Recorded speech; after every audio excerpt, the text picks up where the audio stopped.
പിതാവിന്റെയും പുത്രന്റെയും പരിശുദ്ധാത്മാവിന്റെയും നാമത്തിൽ ആമേൻ. എൻ്റെ പ്രിയപ്പെട്ടവരെ, ഇന്ന് സെപ്റ്റംബർ 21 ഞായറാഴ്ച. അമ്മേ പരിശുദ്ധമ്മേ, അമ്മേ പരിശുദ്ധമേ, ദൈവമാതാവേ, ദൈവമാതാവേ, കൃപാസനത്തിലൂടെ ഞങ്ങൾക്കും ഞങ്ങളുടെ ദേശത്തിനും അമ്മ മധ്യസ്ഥം തേടി തന്ന എല്ലാ അനുഗ്രഹങ്ങൾക്കും കൃപകൾക്കും ഞങ്ങളിപ്പോൾ ഹൃദയം നിറഞ്ഞ നന്ദി പറയുന്നു. അമ്മേ പരിശുദ്ധമ്മേ, അമ്മേ പരിശുദ്ധമേ, ദൈവമാതാവേ, 2004 ഡിസംബർ 7 ഉച്ചകഴിഞ്ഞ് 2:30 കൃപാസനത്തിൽ സംഭവിച്ച അമ്മയുടെ പ്രത്യക്ഷപ്പെടലിനെ കുറിച്ച് തിരുസഭയ്ക്ക് സമർപ്പിച്ചിരിക്കുന്ന പഠനരേഖകളുടെ മേൽ സഭാത്മകമായ പഠനം ആരംഭിക്കുവാൻ ഞങ്ങൾ പ്രാർത്ഥിക്കുന്നു.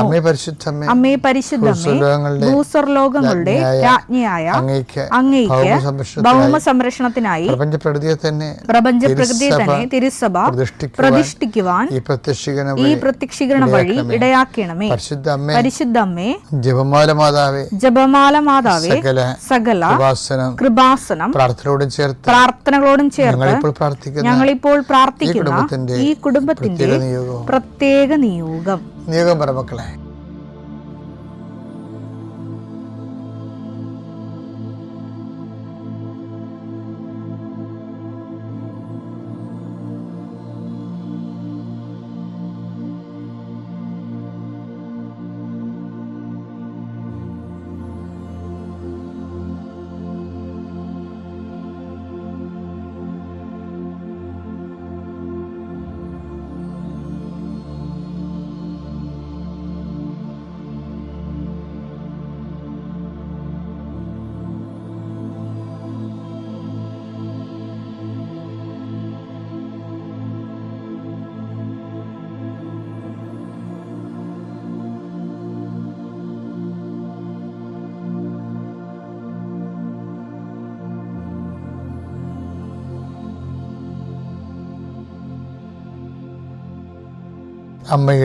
അമ്മയുടെ പ്രത്യക്ഷീകരണത്തിന്റെ ഈ അനുഗ്രഹവേളയിൽ ഞങ്ങൾക്ക് സാധിച്ചു തരുവാൻ കനിയണമേ.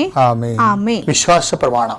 സർവശക്തനായ പിതാവും ആകാശത്തിന്റെയും ഭൂമിയുടെയും സൃഷ്ടാവുമായ ദൈവത്തിൽ ഞാൻ വിശ്വസിക്കുന്നു. അവിടുത്തെ ഏകപുത്രനും ഞങ്ങളുടെ കർത്താവുമായ ഈശോ മിശിഹായിലും ഞാൻ വിശ്വസിക്കുന്നു.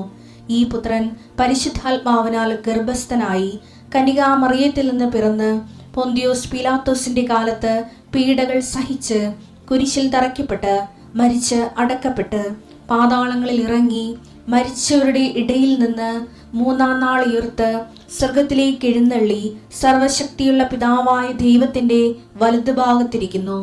അവിടെ നിന്ന് ജീവിക്കുന്നവരെയും മരിച്ചവരെയും വിധിക്കുവാൻ വരുമെന്നും ഞാൻ വിശ്വസിക്കുന്നു.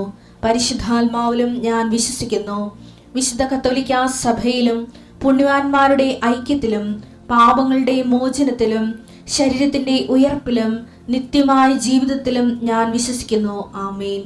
സ്വർഗ്ഗസ്ഥനായ ഞങ്ങളുടെ പിതാവേ, അങ്ങയുടെ നാമം പൂജിതമാകണമേ. അങ്ങയുടെ രാജ്യം വരണമേ. അങ്ങയുടെ തിരുമനസ് സ്വർഗത്തിലെ പോലെ ഭൂമിയിലും ആകണമേ. അന്നു വേണ്ടുന്ന ആഹാരം ഇന്ന് ഞങ്ങൾക്ക് തരണമേ. ഞങ്ങളോട് തെറ്റ് ചെയ്യുന്നവരോട് ഞങ്ങൾ ക്ഷമിക്കുന്നത് പോലെ ഞങ്ങളുടെ തെറ്റുകൾ ഞങ്ങളോടും ക്ഷമിക്കണമേ. ഞങ്ങളെ പ്രലോഭനത്തിൽ ഉൾപ്പെടുത്തരുതേ, തിന്മയിൽ ഞങ്ങൾ രക്ഷിക്കണമേ. ആമേൻ. നന്മ നിറഞ്ഞ മറിയമേ, സ്വസ്തി. കർത്താവ് അങ്ങയുടെ കൂടെ സ്ത്രീകളിൽ അങ്ങ് അനുഗ്രഹിക്കപ്പെട്ടവളാകുന്നു. അങ്ങയുടെ ഉദരത്തിൻ ഫലമായി ഈശോ അനുഗ്രഹിക്കപ്പെട്ടവനാകുന്നു. പരിശുദ്ധ മറിയമേ, തമ്പുരാന്റെ അമ്മേ, പാപികളായ ഞങ്ങൾക്ക് വേണ്ടി ഇപ്പോഴും ഞങ്ങളുടെ മരണസമയത്തും തമ്പുരാനോട് അപേക്ഷിക്കണമേ. ആമേൻ. കർത്താവേ, നിന്റെ ഉന്നതമായ നാമത്തിന് സ്വസ്ഥം ചെയ്യുന്നു. കർത്താവേ, നിന്റെ വിശുദ്ധ പൗരോഹിത്യത്തെ മഹത്വപ്പെടുത്തണമേ. ഈശോ ഇന്ന് യാത്ര ചെയ്യുന്നവരെ ആശ്രയിച്ച് പ്രാർത്ഥിക്കുന്നു. ഈശോ ഇന്ന് ദേവാലയത്തിൽ പോകേണ്ട ദിവസമാണ്. ഇന്ന് അങ്ങയുടെ വിശുദ്ധ ബലി പങ്കെടുക്കേണ്ട ദിവസമാണ്. ഇന്ന് ഞായറാഴ്ചയാണ്. ഇന്ന് കർത്താവിൻ്റെ കാര്യങ്ങൾ വ്യാപൃതമായിരുന്നു കൊണ്ട് പള്ളിയിൽ നിന്ന് വന്നതിന് ശേഷം ജീവിതപ്രസംഗം ലോകായികമായ കാര്യങ്ങളെക്കാൾ ഉപരി ദൈവിക കാര്യങ്ങൾ സത്യജലത്തിൽ കൊണ്ട് വചനം വായിക്കുകയും രോഗികളെപ്പോയി ഉടമ്പടി എടുത്ത് രോഗികളെപ്പോയി സന്ദർശിക്കാൻ പോവുകയും ചെയ്യുന്ന ദിവസമാണ്. കർത്താവ്, ഇന്ന് അങ്ങയുടെ മക്കൾ എവിടെയെല്ലാം പോകുന്നു, ആരെല്ലാം കാണുന്നു, ആർക്കെല്ലാം സുവിശേഷം കൈമാറുന്നു, വിശ്വാസം കൈമാറുന്നു, അവരെല്ലാം കർത്താവിൻ്റെ നാമത്തിൽ ഞാൻ ആശീർവദിക്കുന്നു. കർത്താവ് ഇന്ന് പല പല കാര്യങ്ങൾക്ക്, പല വിഷയങ്ങൾക്ക് വേണ്ടി ജീവിതത്തിൻ്റെ ഈ ആഴ്ച ചില ആൾക്കാർ പണി തിരക്കി പോകും. സാധാരണ ചെറുകിട ജോലി ചെയ്ത് ജീവിക്കുന്നവർ പണി തിരക്കി പോകും. നാളത്തെ പണിക്ക് തുടങ്ങാൻ വേണ്ടിയുള്ള കാര്യങ്ങൾ സെറ്റ് ചെയ്യാൻ വേണ്ടി പോകും. അതിനൊരു തരം തടസ്സങ്ങളൊക്കെ ഉണ്ടാവും. പക്ഷേ ഈശോ, ഞാനിപ്പോൾ പ്രാർത്ഥിക്കുകയാണ്, അവിടെ തടസ്സങ്ങളെല്ലാം നീ മാറ്റിക്കൊടുക്കണം. കർത്താവ് സാമ്പത്തികം തരാമെന്ന് പറഞ്ഞ് തരാതിരിക്കുകയും നമ്മുടെ എല്ലാ പദ്ധതികളും തകിടം മറിക്കുകയും ചെയ്യുന്ന അവസ്ഥകളുണ്ട്. അവർ നെഞ്ചുവേദന വന്ന ആൾക്കാർക്ക് പ്രഷർ കയറി ബോധം കെട്ടുപോകുന്ന അവസ്ഥ വരെ ഉണ്ട്. കർത്താവേ, അവരെല്ലാം നിൻ്റെ വിശുദ്ധമാരെ സന്ധിക്കുകയും ആരെങ്കിലും എന്തെങ്കിലും വിഷയത്തിൽ അടിസ്ഥാനപ്പെടുത്തി ജീവിക്കുന്നുണ്ടെങ്കിൽ അവർക്കത് കിട്ടത്തില്ല എന്നുകൊണ്ടാണെങ്കിൽ അതിന് പകരം മാർഗം കാണിച്ചുകൊണ്ട് അവിടെ നീ സന്ധിക്കണമേ എന്ന് പ്രാർത്ഥിക്കുന്നു. മനസ്സമ്മതവും കല്യാണവും അതുപോലെയുള്ള കാര്യങ്ങൾക്ക് വേണ്ടി തീർപ്പ് ചെയ്യാൻ വേണ്ടി പോകുന്നവരുണ്ട് ഈശോയെ. ആലോചനയ്ക്ക് വേണ്ടി പോകുന്നുണ്ട് കർത്താവ്. ആരെയും ചതിക്കുഴി വീഴാതിരിക്കാനും ശാശ്വതമായ ജീവിതത്തിലെ ദൈവമഹത്വത്തിൻ്റെ ജീവിതം അവർക്കുണ്ടാകാൻ വേണ്ടി അവർക്ക് വേണ്ടി പ്രാർത്ഥിക്കുന്നു കർത്താവ്.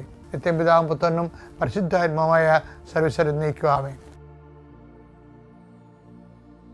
ഈശോ പറഞ്ഞ് പാവത്തുങ്ങൾ എപ്പോഴും നിങ്ങളുടെ കൂടെ ഉണ്ടാവും. നിങ്ങൾ പിന്നെ ചെയ്യാൻ പറ്റുന്ന കാര്യം അവരെ കരുതണമെന്നേ ഉള്ളൂ.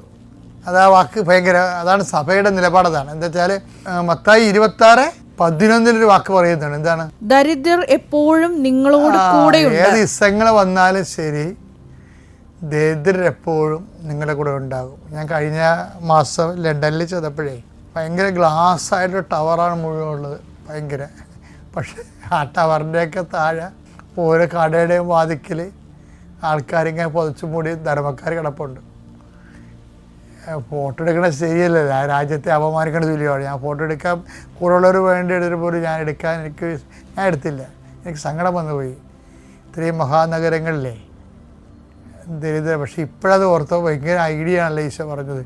ദരിദ്രർ എപ്പോഴും അഭയാർത്ഥികളായിട്ട് വന്നവരാണെങ്കിൽ എപ്പോഴും എങ്ങനെയെങ്കിലും നിങ്ങളുടെ കൂടെ ഉണ്ടാകുമെന്ന് കർത്താവിൻ്റെ വാക്കാണത്. പക്ഷെ ഞാൻ എപ്പോഴും നിങ്ങളുടെ ഉണ്ടായിരിക്കത്തില്ല എന്നുള്ളത് ശാരീരികമായിട്ടുള്ള കാര്യത്തിലാണ്. പക്ഷെ അതുകൊണ്ട് എന്താണ്, ഇസങ്ങളൊക്കെ ഇങ്ങനെ മാറിപ്പോയാലും ഇനി ക്യാപിറ്റലിസത്തിൻ്റെ സമ്പദ് സമൃദ്ധി വന്നാലും അപ്പോഴിതുപോലെ അഭയാർത്ഥികൾ സൃഷ്ടിക്കപ്പെട്ടുകൊണ്ടിരിക്കും.